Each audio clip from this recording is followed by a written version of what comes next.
Just, quina barbaritat de jugar tots y el premio para vosaltres, para el equipo de Benidorm. Sí, bueno,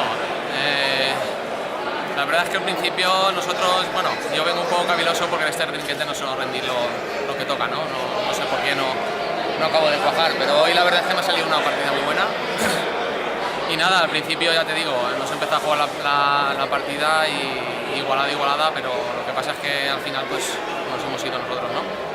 Sempre les coses molt clares, no? A l'hora de buscar, d'evitar les pilotades dels rivals, de saber a on dirigir-la. Sembla que teniu molt estudiada la partida. Sí, la verdad es que venimos toda la semana preparándola, ¿no? Ayer venimos a entrenar aquí, estuvimos hablando cómo teníamos que jugar y nos ha salido a la perfección.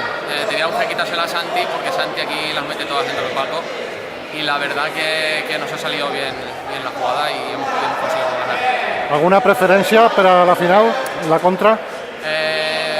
La verdad es que me da igual.